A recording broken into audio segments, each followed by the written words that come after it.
What's going on, everybody? Welcome back to another episode of JAR. JAR, for those of you that may be new, stands for Joe and Amy Review. This is our weekly show where we go over the magic stories that are posted on Wizard's website.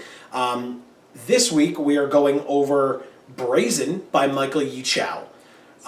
Before we jump into this one, before we give our quick review at the beginning, etc., if you missed last week's episode, I'm going to link it at the top for you. But before you go watch that, because if you haven't seen it, we highly recommend that you do, and a lot of you have, so thank you in advance, or posthumously, I guess, for that, if you already did. I just wanted to correct some of the things that were said. Last week's story was written by Ken Troop, and it was The Hand That Moves. It was Nissa's story. And there was a lot of discussion in The Hand That Moves last week, in our review of The Hand That Moves, and a lot of kind of allusions within The Hand That Moves story to The Promised End, which was the final story in the Eldritch Moon stories. I wanted to apologize. Joe didn't do his research. It's my fault. I did so after the fact and realized what my mistake was, and we tried to fix it, but it wasn't in the video itself. So apologies here, and I'll correct it now, saying that Ken Troop wrote up The Promised End, which we discussed, which I didn't realize he had written. And we had kind of talked, and I don't want to spoil it because you should definitely go watch the episode, but we had talked about the similarities between the mental journey that Nissa went on in last week's story to the mental journey that Nahiri and General Tazri and Drana went on in previous blocks. And looking through Ken Troop's archive of stories, I realized that of those other three women that I mentioned, Ken Troop wrote 2 of those 3 stories. Yeah. He wrote the General Tazri story, which is The Blight We Were Born For, and he wrote Drana's story, Memories of Blood, which I recommend that you go check out. Those were great stories, and you can easily, like I said, find that by going through his archive. But regardless, I wanted to correct ourselves because originally, I believe in the video, I said that I didn't know of a lot of stories that Ken had written, and it was really just that I didn't know because we hadn't really been following the authors' names at that point. We loved the stories, we read them, and we enjoyed them clearly because we were able to allude back to them in last week's episode. I just didn't realize who had written them. I know now, and it's something that we're going to keep track of, hopefully better moving forward, but always feel free to call us out on stuff like that in the comments below. Yeah. You could be respectful about it, that'd be cool. Nobody was disrespectful, that's not what I'm saying, but it would be nice if you were respectful about it and said, hey, Joe, you forgot, he wrote this, or whatever. And a couple people did do that last week, and so I thank you for that. Yeah. Now that that's all done, moving on to this week's Brazen by Michael Yichow. Quick review at the beginning. I think a little bit more so than Amy, but I am in love with this story. It was fantastic. It was long, and it kind of took a little bit to get there, but not a lot. And when it got there really, really well, and I loved it. I recommend, the reason I'm mentioning this, if you're new, I recommend that you go and read that story before watching this review.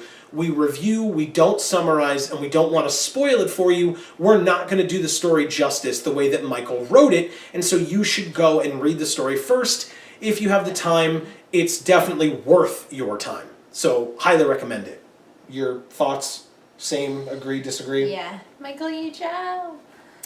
Amy is a fan of Michael not only because he wrote the first Amonkhet story in Impact, which was really good. Yes. And we reviewed that one as well, and you can go check that out. I'm sure that the playlist of the Amonkhet stories will pop up at the end of this video. But not only did he write the Impact story, but he wrote one of Amy's personal favorites, which is the Gitrog. The Gitrog monster from Shadows over Innistrad block of stories. So, regardless, Michael, this was incredible, if you happen to be watching this, of course. But regardless, Michael did an amazing job with this one, so definitely recommend you go read it before coming back and watching the review. Yes.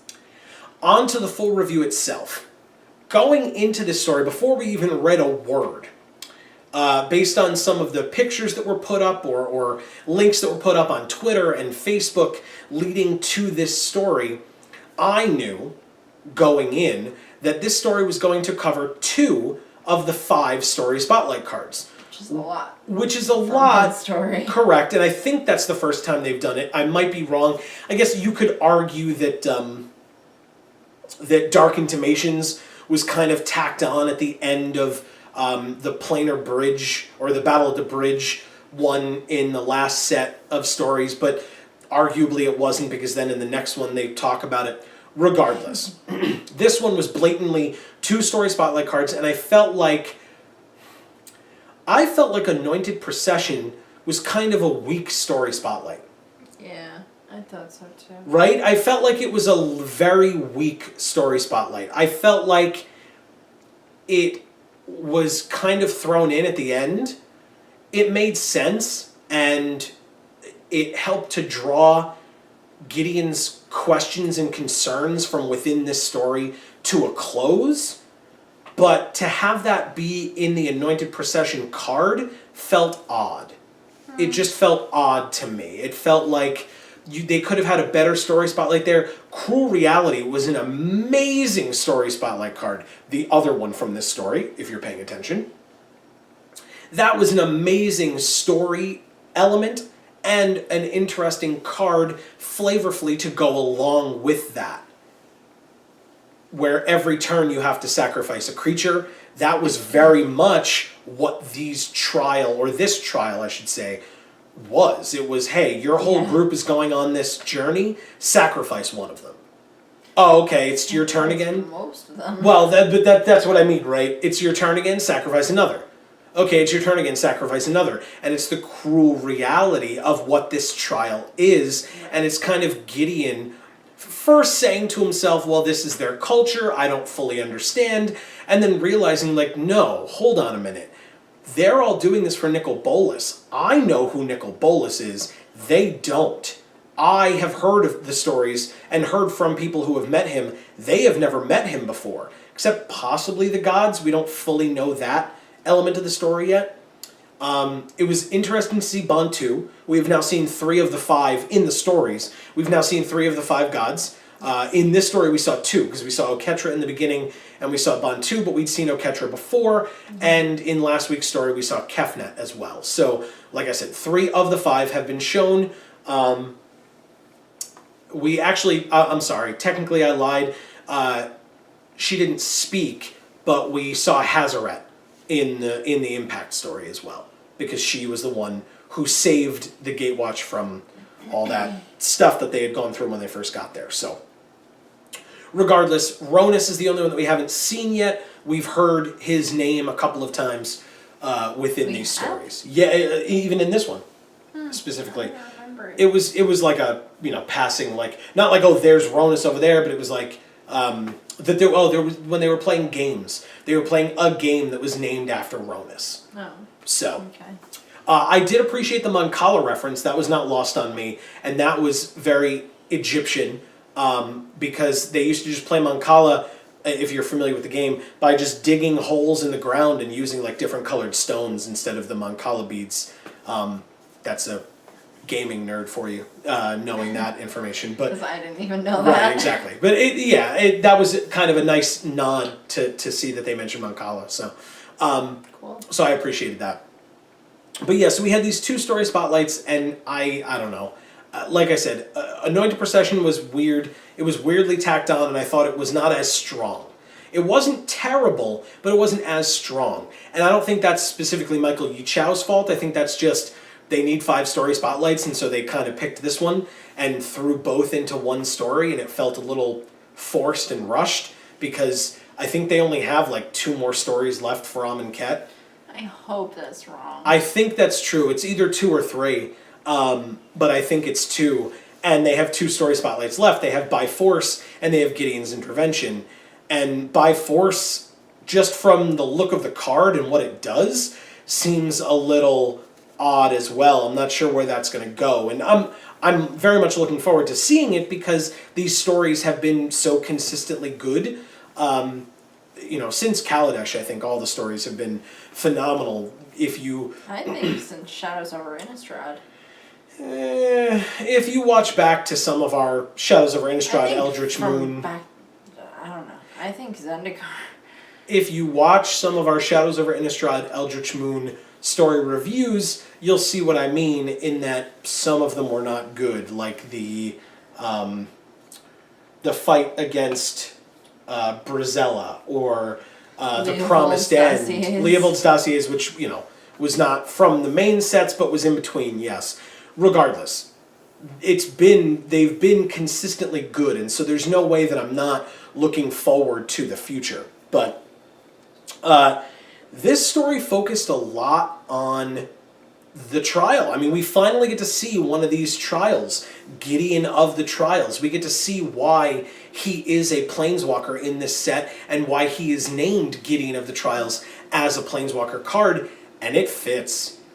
I mean, what I found interesting was, I'm pretty sure when we had Nissa and Chandra looking for answers and clues, and they came across Gideon and Oketra, Oketra says to Gideon, let's get you to another trial to complete, or to your next trial, or something like that, which makes it sound like Gideon did a trial before. Right.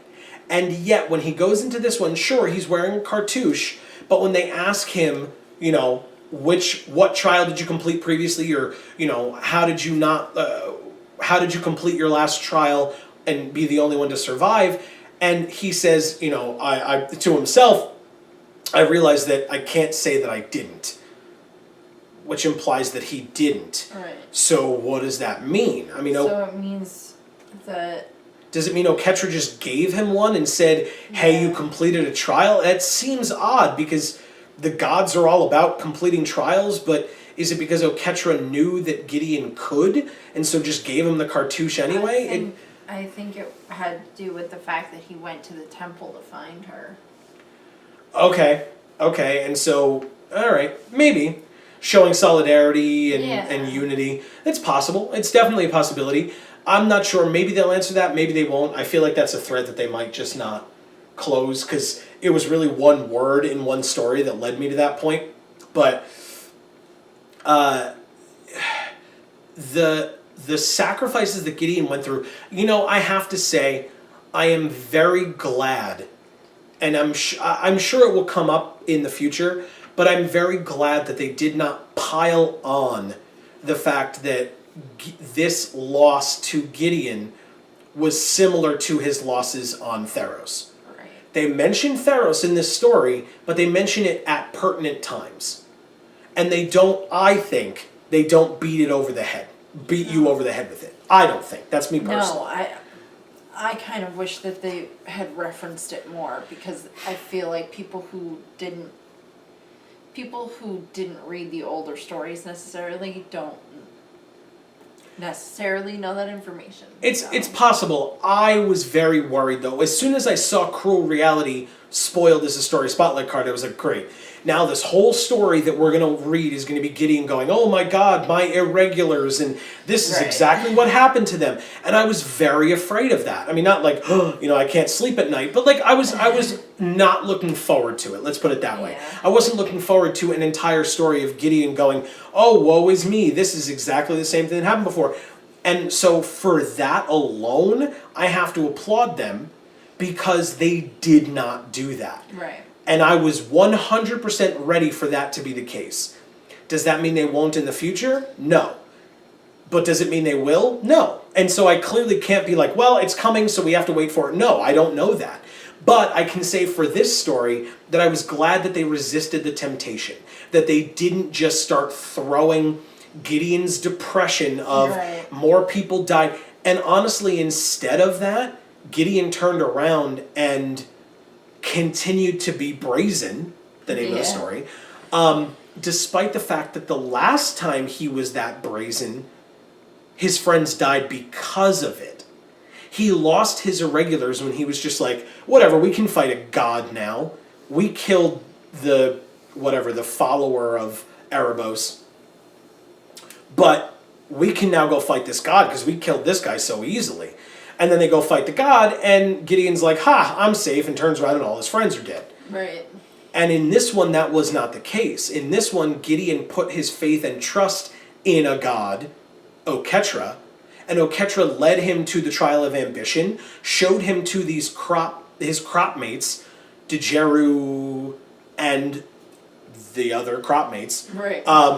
And Gideon had to just watch them slowly be slaughtered. And Dejeru, who Gideon had this connection with, right? Gideon connected with Dejeru even in just fighting, sparring with one another in that one point when they first met.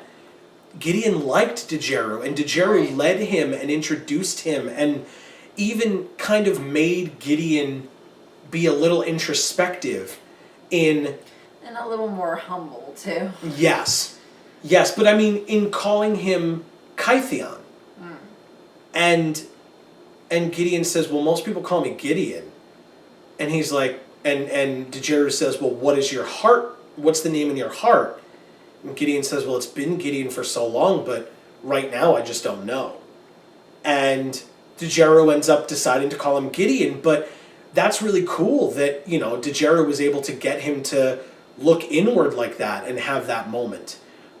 I liked that you said that it made him humble, because that was kind of a point I wanted to bring up, is that we've been talking a lot in the JaAR series, and the stories have been talking about them, in general, kind of up front, about the fact that the Gatewatch doesn't have a set leader, and yet Gideon seems to always be the one to be stepping up and issuing orders and getting flack, or just people tend to look to him and they're like, what do we do now? Right. And you would think in a situation like this that he would have jumped at that. He would have jumped at, okay, these are my crop mates.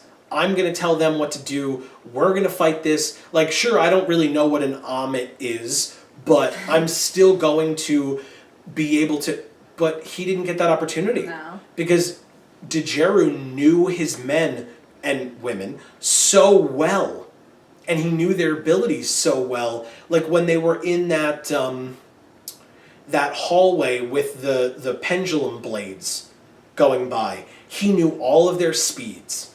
And he was solely treating them like numbers. Yeah. He was like, okay, you're the next slowest, go. You're the next slowest, go.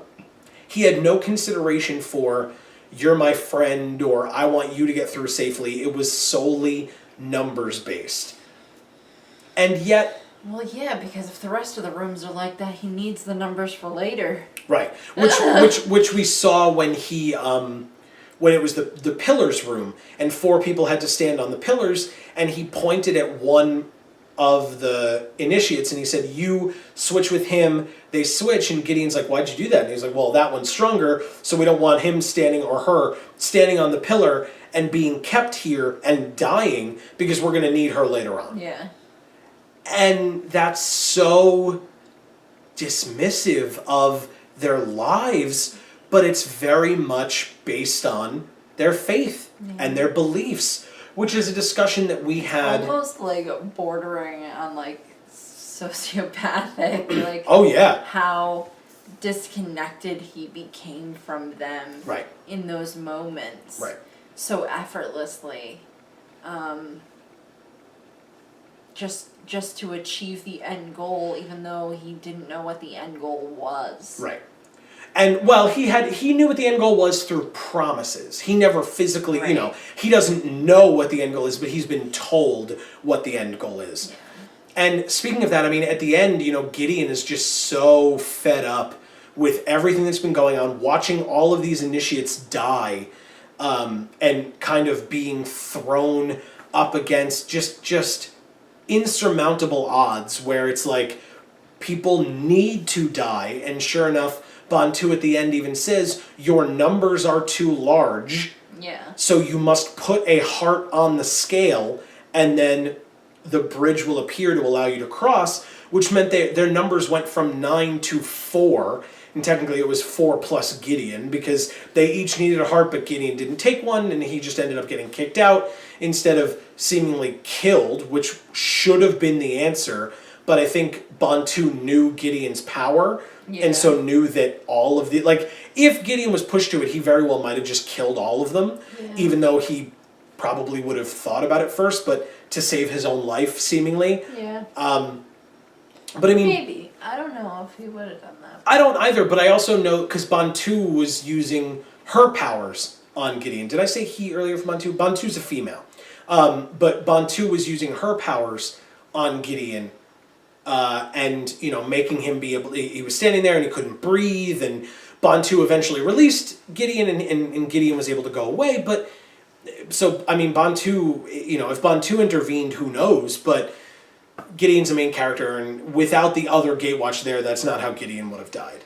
Just, Yeah. you know, to metagame this a little. If the other Gatewatch members aren't there, if at least one other member of the Gatewatch isn't there, Gideon's not going to die apart from all of them. Plus the fact that this story, which it was something I didn't mention in the beginning and I kind of wanted to, this story was told from a first-person perspective, which is the first time that any Amonkhet story has done that since Impact, which was written by Michael Yi Chao. All of the others were written from a third-person omnipotent, that kind of perspective in storytelling concepts. This one was written in first person. Gideon saying, I feel, I'm doing this, I said this. Whereas in the past it was, Nissa is doing this, Nissa said this, and she feels this way, or whatever. This was the first one, again, like I said, since the beginning, where it was first-person perspective like that. And it was noticeable to me, but that's because I'm a story nerd, and I was focusing on all of the perspectives going through all the other stories. I don't know if you guys noticed or if you noticed it at all. I guess what I wanted to say about it was Sure. I wanted to point out the fact that when we did the review for Impact, one of the things I said was Michael Yi Chao had done one great story and one pretty terrible story up to that point. And then when it was Impact, my expectations were pretty high because I was like, I want to see him having done better and to kind of prove sort of to me, I guess, that he was actually a really good writer, because I knew that he could be, and I felt like he just as I said in that review, tried to stick himself in too tight a box, you know, and followed an outline too closely for that story. And I specifically said, like, this is how you write a story. You get rid of that box and you just let it authentically happen. And then however it happened is how it happened. And that's what's important, because that authenticity is going to translate to the reader. And so as we're sitting here reading this one, I was really pleased because I was able to say, okay, yeah, you know, that one story, he had a bad day. Because this story was yet again pretty remarkable. Agreed. And I definitely did not enjoy it as much as Joe, but it's just kind of, you know, fighting, you know, that's just kind of not my thing. Well, that I was just going to say, that was not my favorite part of this story, but if I'll let you finish your thought before I get into that.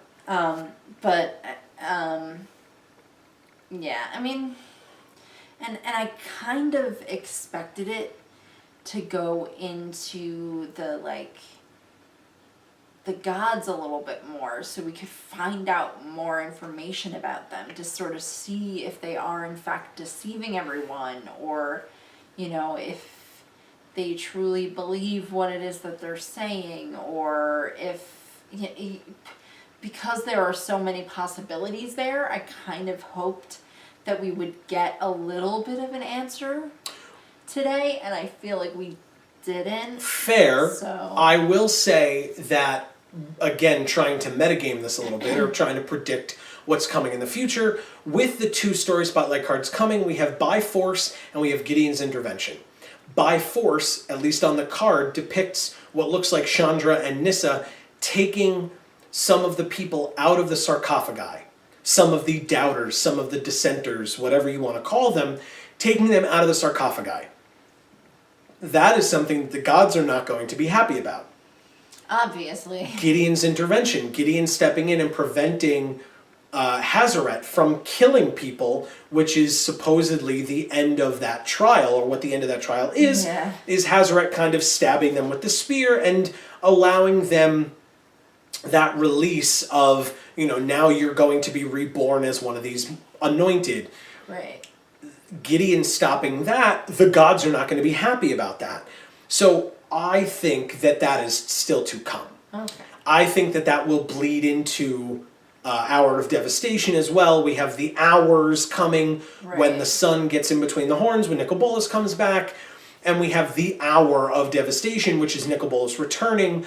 But we shall see what part the gods play, because I agree with Amy that that's going to be very interesting to see, is that will any of the gods turn on Nicol Bolas? Will the Gatewatch be forced to fight the gods? Will the people be fighting the Gatewatch as well? Will they kind of be... That's why I thought it was weird when she said, oh, your numbers are too high. I was like, don't you usually want an army to be the largest it can be? Well, but don't forget they have the anointed. So any that die become anointed regardless. Oh, so I guess the anointed are going to become the soldiers. I wouldn't necessarily say that. I mean, maybe because they're so mindless and easy to control that they might be able to. But who knows? I mean... Well, what do we know about Nicol Bolas? Does he control zombies? Oh, I was like, that's a loaded question. Right. We know a lot about Nicol Bolas. I don't know. I mean, he is part black, but that doesn't necessarily mean that he's a necromancer. Someone put the spell or the curse on this plane that everything that dies comes back, whether it is as a zombie in the desert or whether it is after they've been cast out, or whether it is an anointed that come back after the other anointed mummify them. Who knows? I don't know that Nicol Bolas will flat out come over and say, all of you zombies are now under my control, but he totally could, because he's Nicol Bolas, and so why not? Like I said, he's part black, so it's definitely not beyond the realm of possibility for him to have necromantic-based abilities. Kind of nothing is beyond the realm of possibility. Fair. Very fair. We shall see. What I was going to say in response to what you were saying before, my favorite part of this story was not the fighting. Not that I disliked the fighting, but my favorite part of this entire story was at the end. Or kind of at the end.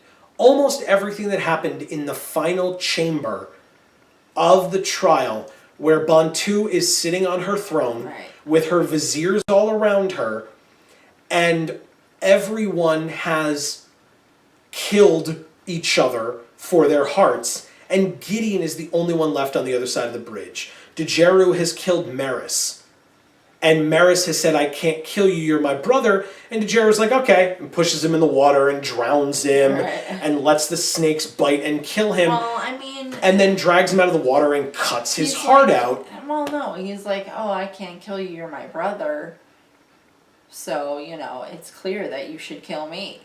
He frickin' said that. Yeah, and then Dejeru was like, okay, I'll make it quick and painless, and pushes him, and like you said, like such a sociopath. Yeah. And yet again, it's such a tough contrast, because I also understand what Gideon was going through, where Gideon was like, look, I just don't understand their ways and their beliefs, and who am I to say that this is wrong if this is what they believe? But they're killing, they're literally murdering each other because these gods say that there is a promise of something to come. This in and of itself, and that whole concept, gets kind of on the cusp of a discussion that I really don't want to have in this show. And I love each and every one of you who is watching this, who watches this religiously, or who are here for the first time. And you are more than welcome to share your opinions in the comments down below. I am not going to do that because I think that you know where I'm going with that. And if you don't, that's fine. Feel free to ask one of your fellow viewers and they can tell you. But there is a very deep discussion that could be had about faith and death and belief leading to death and things like that. And I don't necessarily want to give my opinion either way. That's not what this channel is about. Correct, but also because this is a review of the story, I will say that I think Wizards is towing a fine line. And that's real interesting. I don't like it personally because it's a thing and it's out there in the world and it is a topic that is fair game for discussion, but I'm also aware that Wizards of the Coast is a business, and I'm surprised that they are going there, and I would be surprised if that thought of what they were touching on didn't at least cross their minds, because it is kind of, to me, very obvious, and it's kind of the elephant in the room, and so I wanted to bring it up, because if you feel that it warrants discussion, please feel free to talk to us about it, because we'd love to hear your opinions. But as a review of the story, I'm surprised that it came up as a concept because it's kind of heavy. Well, I mean, I think that's kind of the point too, because they're trying to show a level of severity to Nicol Bolas, basically, having to fight Nicol Bolas is going to be a shit show. And they need to take adequate risks to show how hard that's going to be for everybody. Maybe. And I think if they didn't do that, it would just lack so much depth that it could have. See, and I'm surprised that you say that. Because as we talked about last week, Amy's a big fan of Nissa, and everything that Nissa's been telling us is about how Nicol Bolas is choking this plane.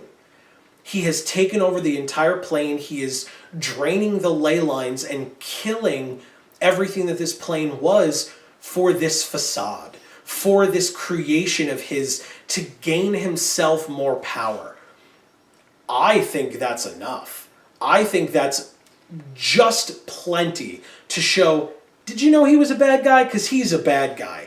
I get that from, hey, I'm going to show up on this plane and I'm powerful enough, so forget all of you. Your lives are forfeit. They are for me now, and I control this plane now no matter what you say. But really all that would mean, if that was all he was trying to accomplish, he would have just killed them all by now. You know what I'm saying? So,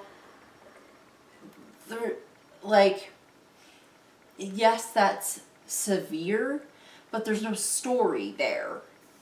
To have a story, you have to come up with an actual plot that does something else. We don't... And I think that, like you kind of mentioned, we have to kind of see who's going to end up fighting who, and who's going to end up allies of who, because that is why this story matters, is so that we can see the Gatewatch have somebody to fight other than Nicol Bolas. Right, but don't forget, the whole purpose of him having done this at all in the first place was to gain back his pre-mending powers. Right. He wants to be all-powerful, he wants to be immortal, he wants to be godlike, basically, I mean, for lack of a better term. And so maybe this whole process of cartouches and anointed and etc. means that he's going to show up and just absorb all of that power for himself. Who knows? We will find out. That is where we are going. I don't know, maybe it's not even working up to something that big, because if you think about it, he basically just did what everybody does who really, really wants power. They're just like, well, I'll find this little tiny pond that I can be the big fish in. True. I mean, and they jump right in. He kind of just is the big fish everywhere. I still think that there's a possibility that he could be a much smaller fish than they're making him out to be. Okay. And that's purposeful because he's making himself out to be a bigger fish. Okay. And that's exactly what people who want to be big fish do. Okay. And we will definitely see that is definitely coming up. But kind of we got a little sidetracked, which is fine. It was an important no, it was an important discussion to have.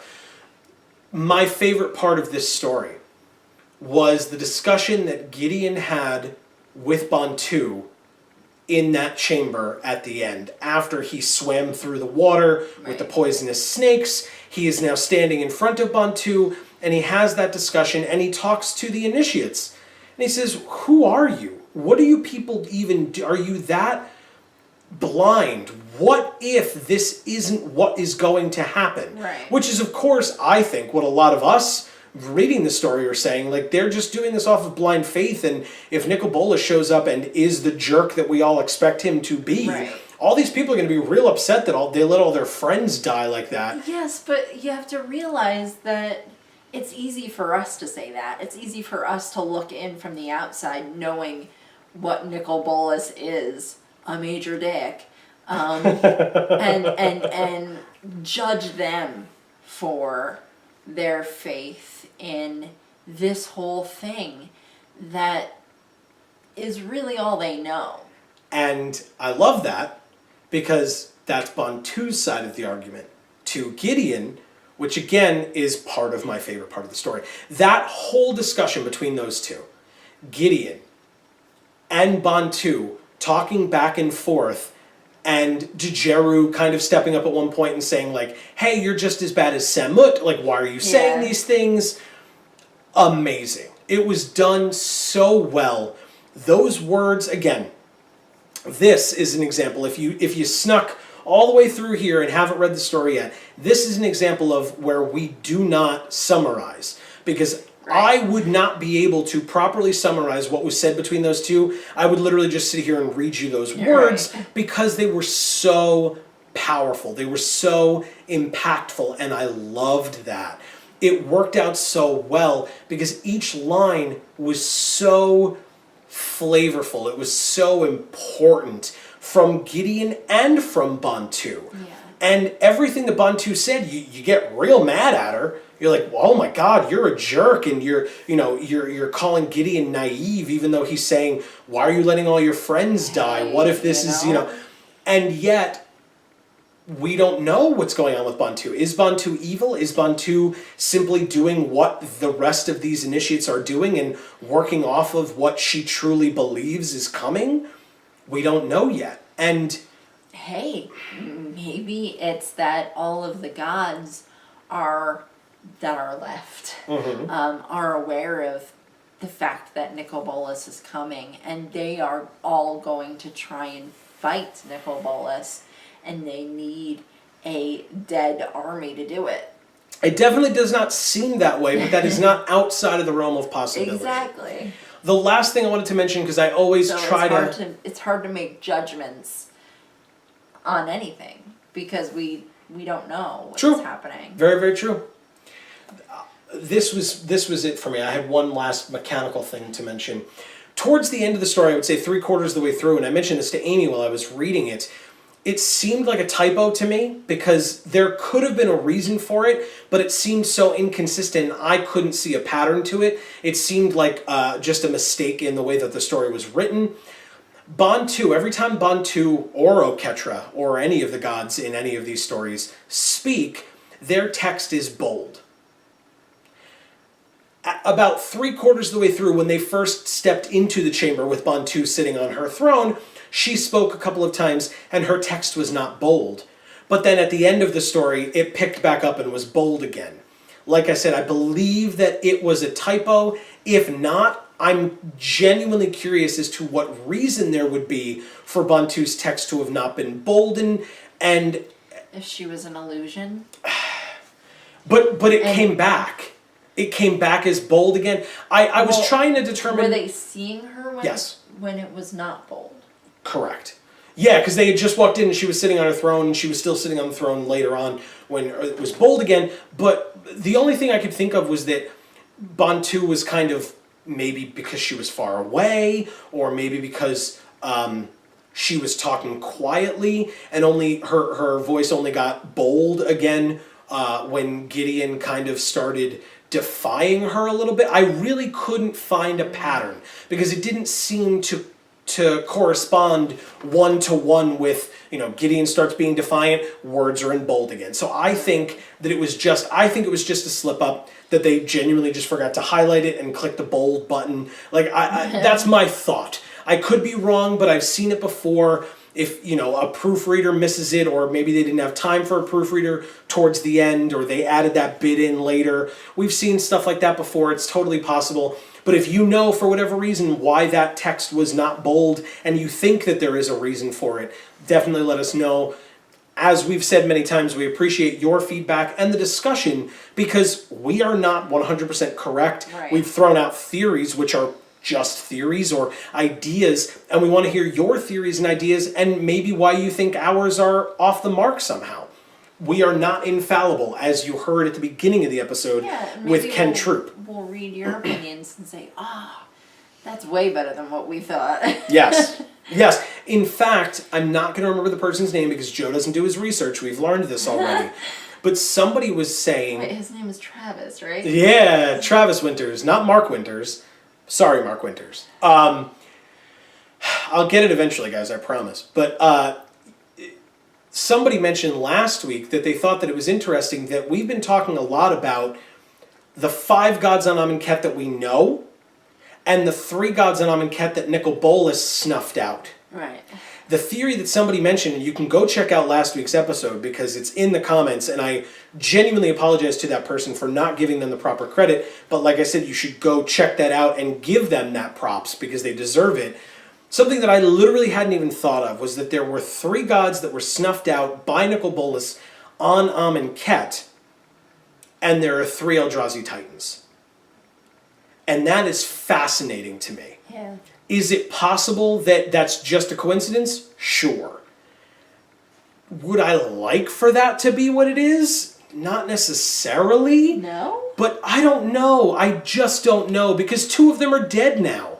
If they weren't, and we had to see Nicol Bolas fighting all 3 Eldrazi, that would be kind of cool. Nicol Bolas versus Emrakul would still be cool, and we just saw Nissa talking a lot about Emrakul last week, so it's definitely a possibility. I don't know. But it'd be so cool to see that thread just kind of get pulled so tightly, Yes. And I don't know, it would give more meaning maybe to the things that Emrakul has done up until this point. Right. And Emrakul said that she was imprisoning herself in the moon. She didn't say, but it was implied that Emrakul was imprisoning herself in the moon until a better time for her return, so that she could either gain more power or just be at a more opportune moment to exercise that power. Yeah, and so maybe she's waiting till that sun's between the horns. Maybe she's waiting till the suns are between the horns, or more likely, maybe she's waiting until an enemy of hers is weakened enough to allow herself to do that. Who knows? It was an amazing theory, and I had to share it because I loved it. How does she get herself out of the moon? Oh, God, sorry, guys. I don't know how she gets herself out of the moon, but I assume in forcing herself to be put in there and doing it on purpose, that she has some kind of a plan. Because, hell, how does Soren get himself out of that wall? There's a lot. Hopefully he never does. There's a lot of questions to be answered. Those questions that we just asked probably won't be answered for a while. Yeah, that question probably won't be answered for a while, but next week, presumably, we have the By Force story, and then the week after, the final Gideon's Intervention story for Amonkhet. you should definitely stay tuned to the channel. Like I said, at some point around here, the link for the entire playlist of Amonkhet stories will be popping up. I will also try to put up the playlist of us opening Amonkhet product, because that is something that we do, and it's something that you should definitely subscribe. That button will be around here as well. You should subscribe. I can speak. You can subscribe, or should, to find out when all of our videos come out. We will have more Amonkhet openings, more Amonkhet story reviews coming out soon, as well as other fun stuff. There's going to be another MTG story podcast coming out. When these stories are done, we're going to review that as well. So stay tuned, subscribe. They've made the decision to do that again? Oh yeah, at least I think it sounds like it's just going to be one. And they've been asking for questions and stuff, so feel free to go to Twitter and check with these guys and ask questions. We've asked a couple ourselves, so feel free to go check that out. Subscribe. Vorthos Mike. I wanted to mention Vorthos Mike. Please, yes, absolutely. You are my hero. You're probably not watching this. I'm sure you're not. But if you are, you're my hero. And that last article was mind-blowing, and I loved it. And feel free, you guys can go today, the day that the Magic story came out. Brazen was also the day. You can check in the Daily Magic Update. It was posted on Gathering Magic as well, I believe. But if you go to the Daily Magic Update, you will find the art review for Amonkhet by Vorthos Mike. You can check him out on Twitter as well. He did an amazing job. We read that article before we read this story, and it was fascinating. It was incredible. It was so well researched and so well done. So Mike, awesome job, inspiration as always, and we recommend that all of you go check that out if you have not. If you are a Vorthos and you are here and you are showing off your #Vorthos Pride, then you're doing the wrong thing by not going and reading that article. We highly recommend it, as we have highly recommended this story and many other stories before. Also, I really do recommend reading that comment that we mentioned a second ago. Yes. I'm not sure who wrote it. We're not going very deeply into the details of it, but please try to go back and find that comment. It was on very insightful and very cool. It was on last week's video, and I had linked it at the top earlier in the beginning. It's also in the Amonkhet story review, so you can click on that playlist when it pops up as well. This has been Jar. Yes. I have been Joe. And I'm Amy. This is Geek for All, and as we always say, guys, in whichever video of ours you watch next, we will see you all next time. Thanks, everybody.